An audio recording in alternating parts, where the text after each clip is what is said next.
Today, we're going to do something a little different but similar to other Rogues Gallery videos we've done in the past where we focus on individual mafia families. This time, though, we're going to share in video format some of our various YouTube community and Instagram posts and stories which showcase a variety of mafia families throughout the U.S. If you haven't checked out our community page, you should, as we share lots of mini bios, photos, and other interesting posts on a regular basis. And check out our Instagram and Facebook pages too, as we don't always cross-share on each social media platform. Now let's get into it.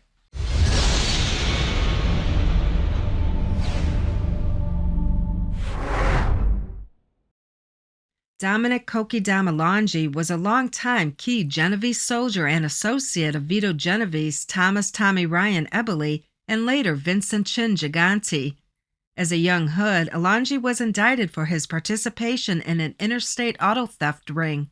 He later became involved in the policy racket on Manhattan's West Side.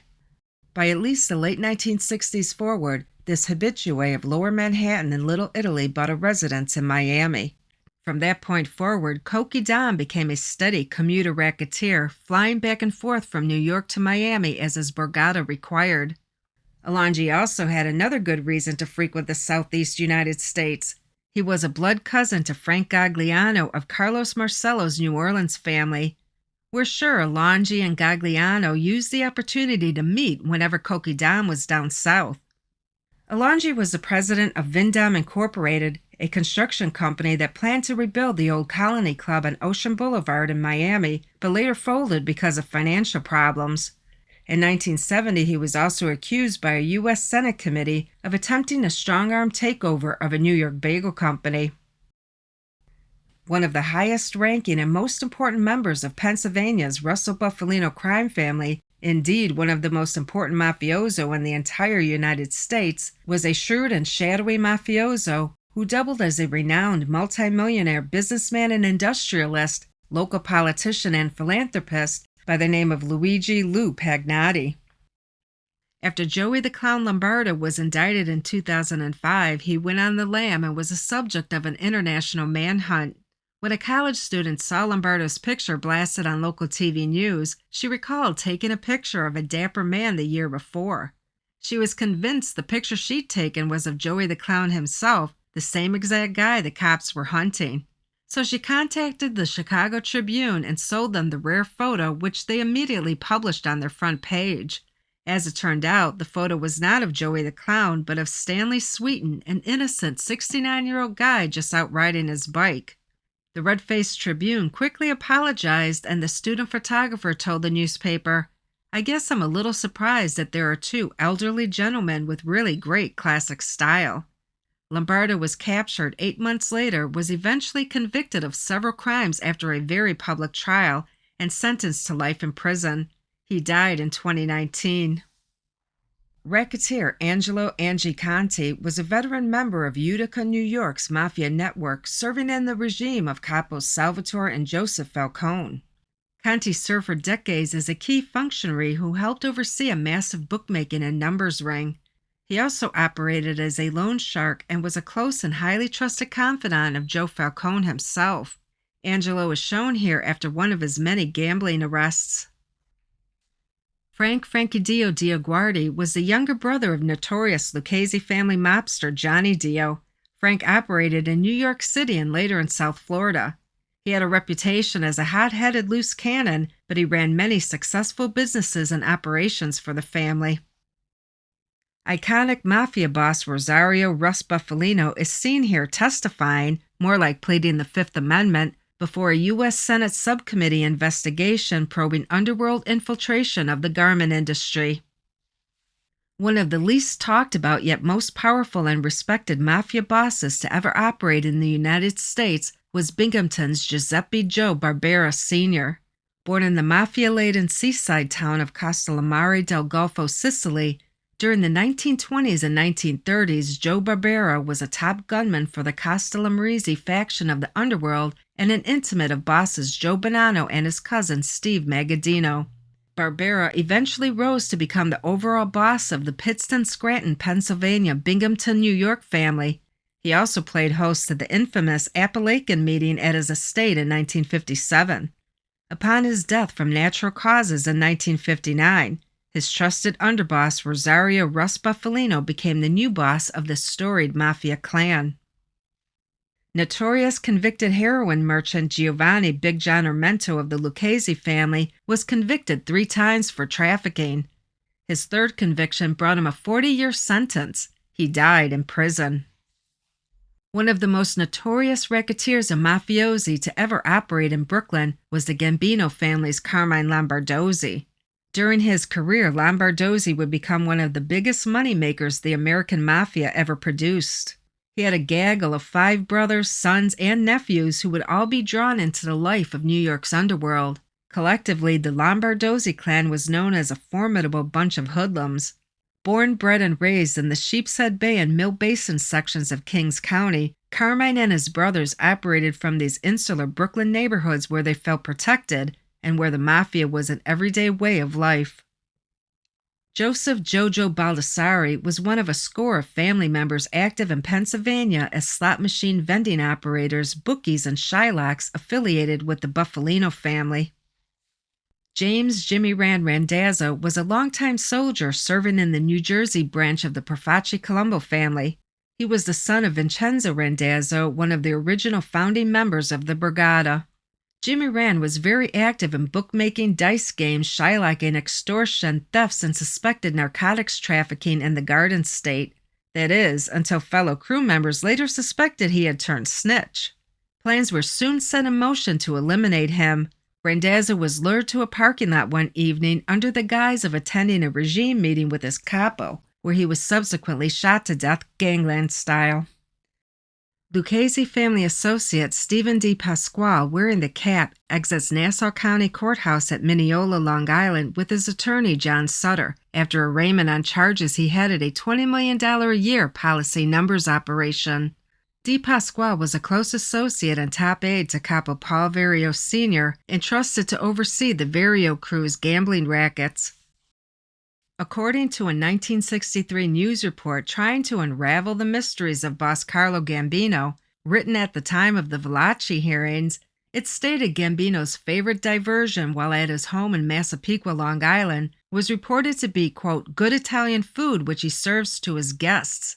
The home is reportedly fully staffed with maids and a cook, but he prefers to have his wife do the cooking when friends or fellow mobsters come to call, end quote.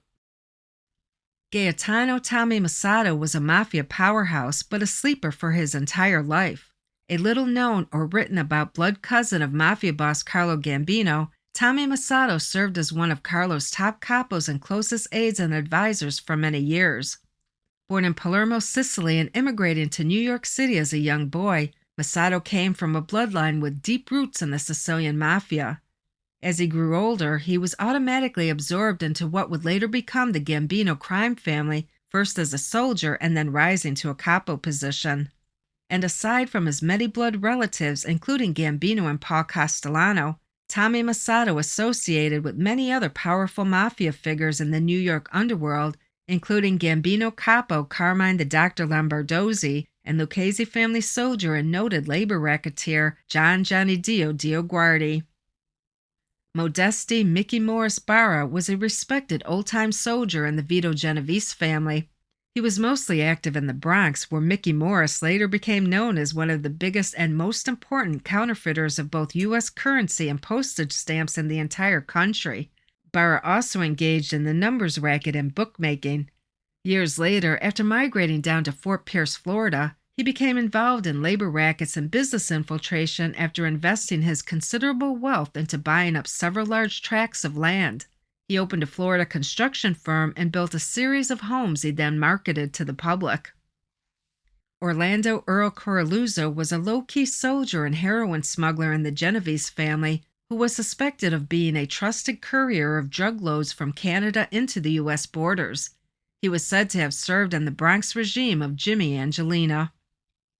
Frank Buster Wortman started out in the 1920s as a key member of the Irish-based Shelton Brothers gang, headed by the brothers Carl Earl and Bernie Red Shelton in St. Louis, Missouri. This gang fought other independent gangs over turf and racket spoils, but Wortman later pulled away from them and eventually rose to head his own separate criminal gang in competition with the Sheltons. Buster was considered a dangerous and feared hoodlum. His gang worked in partnership with, as well as independently from, the Italian mob. The Buster Wortman mob ran rackets that included liquor bootlegging, gambling operations, strong-arm extortion, kidnapping, armed robberies and various mail heists, labor union rackets, jukebox monopoly rackets, and narcotics. A lifelong denizen of New York's Little Italy, Bonanno soldier Rosario Sally Burns Morali gives a scowl on Elizabeth Street. His brother was one-time acting underboss Johnny Burns Morali. Born in 1916, Anthony Maxie Bear Cataldo lived and operated in the Boston suburb of Revere and the Combat Zone, an area full of restaurants, nightclubs, and bars. He ran dice games, shylocking, and after-hours clubs. He was a quiet but top-ranked soldier in the Boston faction of the Patriarca family for decades. Giovanni Big John Misuraca was an early member of Brooklyn's Profaci family and a capo over their New Jersey-based members. He later served as underboss. Augustine Primo Lazzaro was a top power in the Trafficante family of Tampa, Florida for decades. He controlled large policy numbers and Bolita lottery operations. Born in Sicily, after coming to the U.S., mafioso Dominick Anzalone settled in Pittsburgh, Pennsylvania, becoming a top bootlegger and numbers racketeer. By 1960, he relocated to San Jose, California, and joined the Joe Cerrito family. A youthful photograph of the future boss of the Detroit family, the iconic Giuseppe Joe Zerilli. Ignazio Jack Dragna headed the Los Angeles family for decades, until his death from natural causes in 1956. James Blackie Licavoli, also known as Jack White, was a veteran member of the Cleveland family who later became the boss in 1976. Angelo Chieppa, also known as Chippo, was a New Jersey-based soldier in Richie Boiardo's crew. Chieppa was a manager for a Boiardo-owned island casino and was very close and highly trusted by the boot. But in 1973, he was found slaughtered in the trunk of his wife's car. It was said that Boiardo signed off on Chieppa's killing. As the old saying goes, long after the love fades, the fear remains. An early photograph of the low-keyed mafioso Benedetto Di Salvo, the founding father of Madison, Wisconsin's mafia family. Unwittingly caught on FBI surveillance camera, veteran Bruno family soldier John Cuckoo Grande goes about his business on a South Philadelphia street. One of the lesser-known but important veteran members of Brooklyn's old Joseph Profaci family was Vincent Pegleg Jimmy Giordano. Known as a loyal soldier, Jimmy originally served under Capo regime Sebastiano Buster Alloy, and years later under John Sonny Franzese. A no-nonsense hoodlum, Giordano specialized in loan sharking, strong-arm tactics, and extortion. By the late 1950s, he had relocated from Brooklyn out to Long Island to help his fellow mafiosi spearhead the Profaci family's fast-growing racket expansion into the suburbs. One of the most low-keyed yet respected and powerful members of New York's old Joe Bonanno family was Sicilian import Vincenzo Morcellino. A virtual unknown to law enforcement and many in the mob alike, for many years Morcellino operated as an alcohol bootlegger and international narcotics smuggler as he rose up through the ranks to become a key capo and senior advisor within the Bonanno hierarchy. This fact became clearly evident during the 1960s when the so-called Banana War was raging on the streets of New York City and Long Island. Through constant surveillance, the FBI soon discovered that the seemingly innocuous elderly Sicilian immigrant who resided quietly in Elmont, Long Island, was in fact being sought out by the most important members of the Bonanno Brigada for advice and consultation. His word weighed heavily. Morcellino was so respected a figure that warring family factions from boss Joe Bonanno and his underboss Carmine Galanti to rebel faction leaders Gaspar Di Gregorio and Paul Sciacca all sought his counsel to help mediate the bloody conflict. Of course, there are numerous other photos and stories we could have included here, but we'll save those for another time. Or you can check out the Button Guys website at www.thenewyorkmafia.com for other gems. We're going to end this video with a favorite picture of Rosario, John, and possibly Joe Gambino of the Cherry Hill Gambinos enjoying themselves with friends and family on a warm summer day. We hope you enjoyed this episode of Mob Fireside Chat. Thank you for watching. Until next time.